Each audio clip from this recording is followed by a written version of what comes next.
Bienvenido a Fe, Ciencia y Verdad. Este es el último programa de la serie dedicada a la relación entre la ciencia y la fe. En él vamos a estudiar el trasfondo espiritual de esta supuesta contradicción que el enemigo ha querido crear entre la ciencia y la fe. Vamos a hablar del espíritu de Grecia. Cuando le predicamos el evangelio a algún incrédulo y le hablamos de Dios, generalmente nos escuchan. Sin embargo, si le mencionamos al diablo, a Satanás o los demonios, inmediatamente los incrédulos dejan de tomarnos en serio. Increíblemente esto también sucede en algunas iglesias. En algunas iglesias, cuando usted habla de demonios, de Satanás, los hermanos se sienten incómodos, porque no están acostumbrados a que desde los púlpitos de sus iglesias se mencione mucho a Satanás y sus demonios.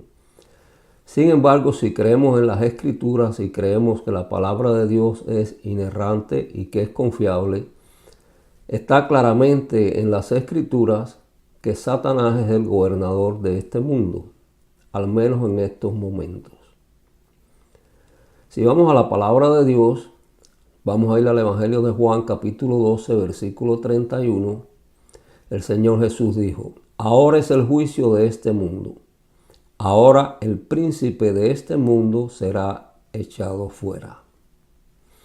En la segunda carta a los Corintios, capítulo 4, versículo 4, el apóstol Pablo escribe: en los cuales el Dios de este siglo cegó el entendimiento de los incrédulos, para que no les resplandezca la luz del evangelio de la gloria de Cristo, el cual es la imagen de Dios. Fíjate que el Señor Jesús dice que Satanás es el príncipe de este mundo, y Pablo lo describe como el Dios de este siglo. O sea que no cabe duda que Satanás tiene una influencia enorme en los sucesos que vemos cada día en el mundo en que vivimos. Simplemente echa un vistazo a las noticias cada día y te darás cuenta de ello. Ahora bien, Satanás no gobierna solo este mundo. Satanás tiene todo un ejército de demonios.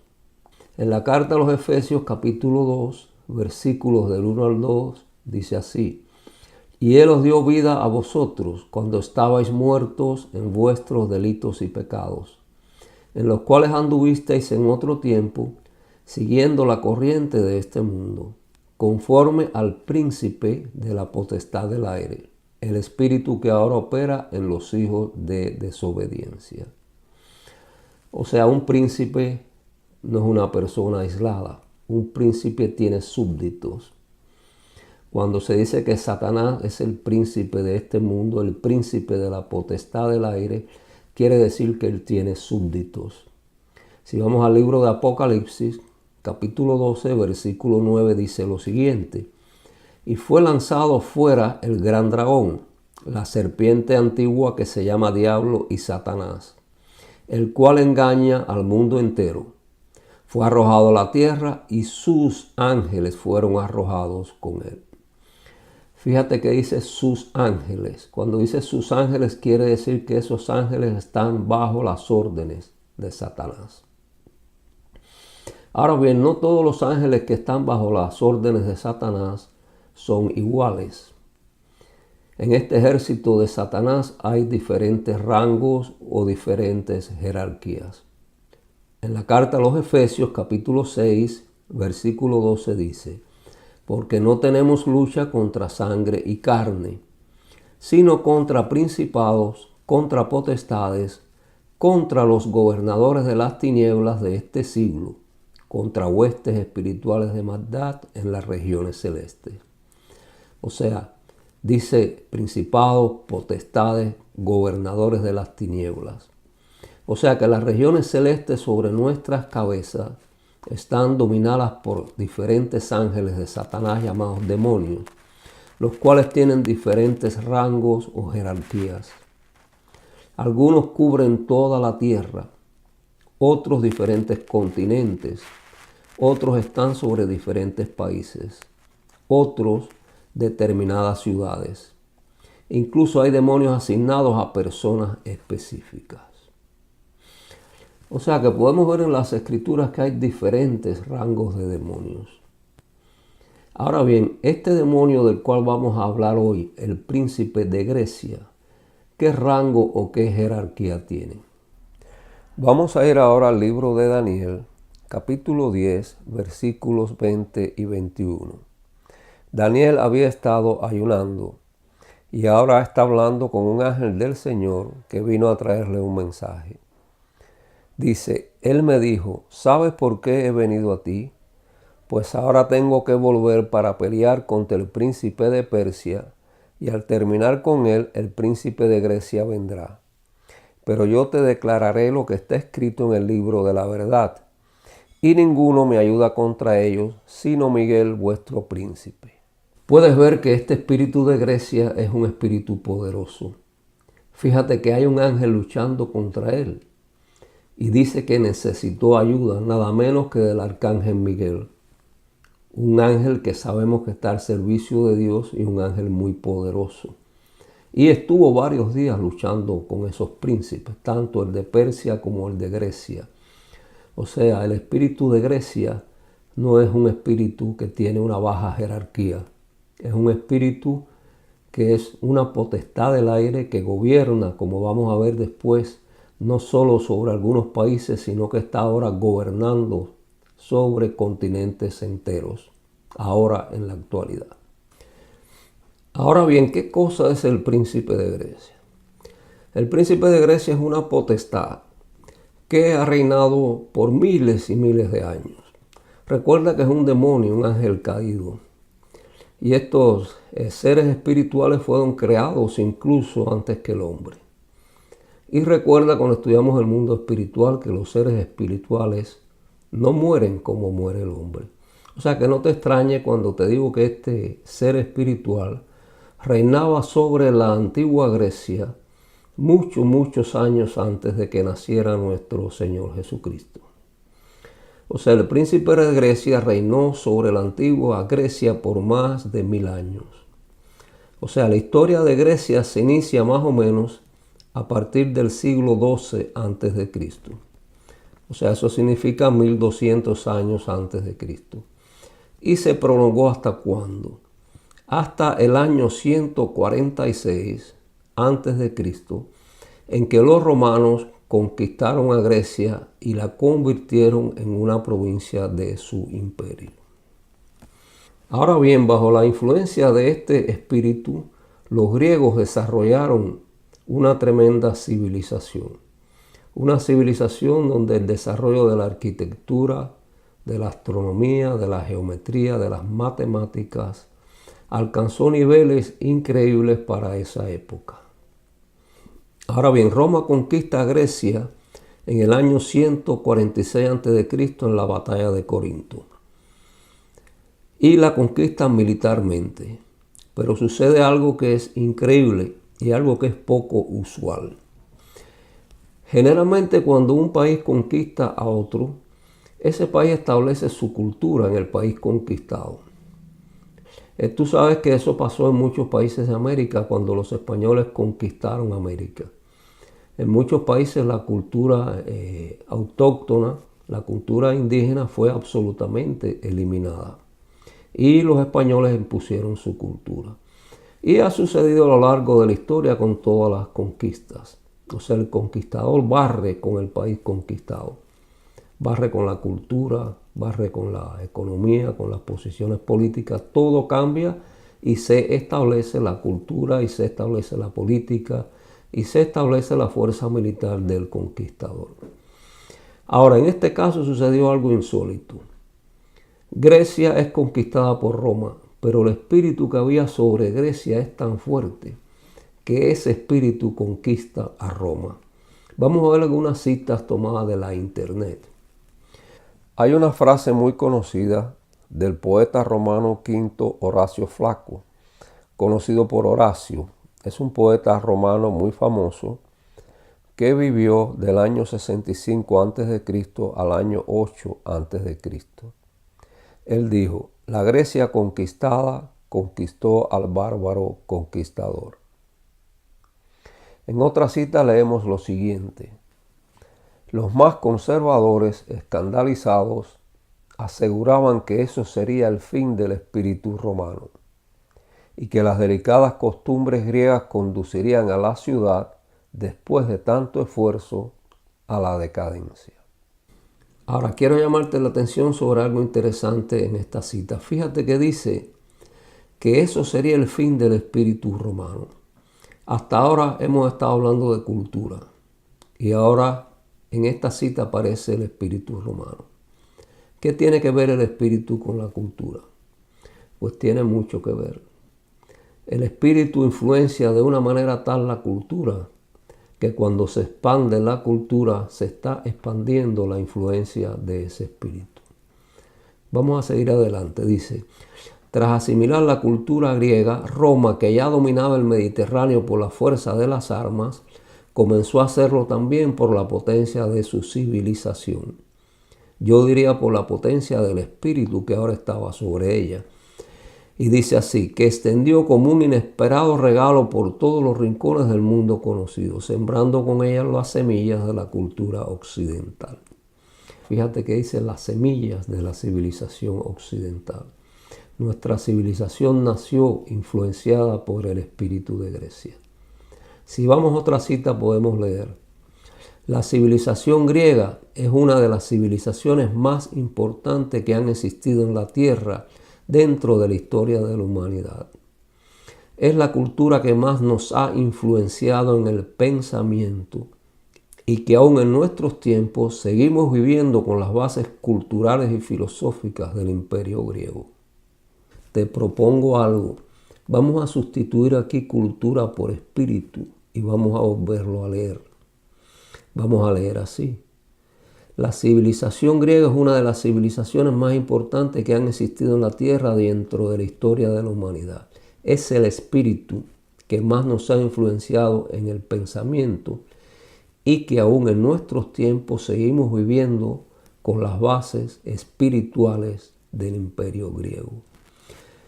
Si sustituyes en estas citas cultura por espíritu, te darás cuenta que el mundo occidental está bajo la influencia del espíritu de Grecia. Ahora bien, ¿qué tiene que ver el espíritu de Grecia en esta serie que estamos tratando sobre la relación entre la fe y la ciencia? Bueno, el espíritu de Grecia tiene muchas características que ustedes pueden encontrar en excelentes trabajos que están publicados en la internet. Incluso se han escrito libros sobre el espíritu de Grecia. Ahora, la característica del espíritu de Grecia que tiene que ver con el tema que tratamos es la siguiente. Dice así, la esencia del espíritu de Grecia es ser estrictamente lógico y razonable. Vamos a ir a una cita que dice, cuando entraron victoriosos en Atenas, los romanos quedaron fascinados por la belleza de su arte, el refinamiento de su filosofía y la dulce musicalidad de un idioma concebido para el razonamiento. El espíritu de Grecia lleva al hombre al convencimiento de que él es lo suficientemente poderoso como para adquirir conocimiento solamente a partir del razonamiento. El espíritu de Grecia convence al hombre de que no necesita de la sabiduría divina. Su principal característica es oponerse a todo lo sobrenatural y tratar de separar al hombre de Dios. Si tenemos en cuenta esta característica del espíritu de Grecia, podemos entender muy bien el conflicto tan grande que había entre Pablo y los griegos. Pablo era un hombre lleno del Espíritu Santo, conocedor de un Dios que hacía milagros y maravillas. En el libro de los Hechos, capítulo 9, versículo 29, dice así, y hablaba denodadamente en el nombre del Señor y disputaba con los griegos, pero estos procuraban matarle. O sea, había un encontronazo espiritual entre el espíritu de Grecia y el espíritu que estaba sobre Pablo. El espíritu de Grecia es el padre del humanismo. Humanismo significa el ser humano es suficiente y es capaz de gobernarse y es capaz de determinar qué está bien, qué está mal. Es el espíritu que estamos viendo en el mundo actualmente. Esto resulta extraordinariamente dañino para la Iglesia de Cristo, ya que se opone directamente al propósito, al ministerio de la Iglesia de reconciliar al hombre con Dios. Las bases de nuestra fe no pueden entenderse por medio de razonamiento humano. Lo hemos visto en el programa anterior, que solo podemos conocer al Creador y al mundo espiritual mediante la fe. Está bien establecido en la palabra de Dios. Hay 3 eventos fundamentales que la humanidad está tratando de explicar a través de la ciencia utilizando el razonamiento humano. Esos 3 eventos son la creación del universo, la aparición de la vida y la aparición del hombre sobre la faz de la tierra. Y esos 3 eventos solo pueden entenderse mediante la fe. Si vamos a la palabra de Dios, la carta a los Hebreos capítulo 11, versículo 3 dice: por la fe entendemos haber sido constituido el universo por la palabra de Dios, de modo que lo que se ve fue hecho de lo que no se veía. En Génesis 1:24 dice: luego dijo Dios, produzca la tierra seres vivientes según su género, bestias y serpientes y animales de la tierra según su especie. Y fue así.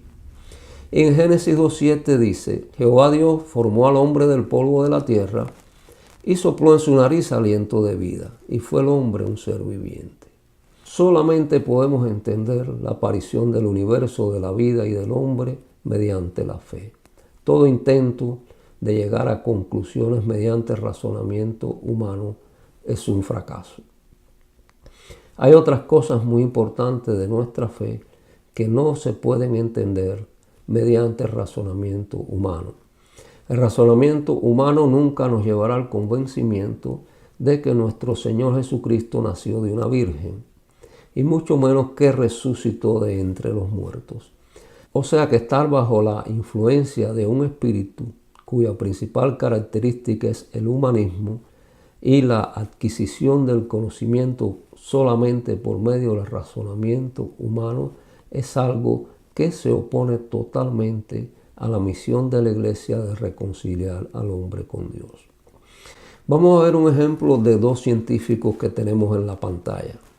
Uno muy antiguo, 460 al 332 a.C., Demócrito de Abdera.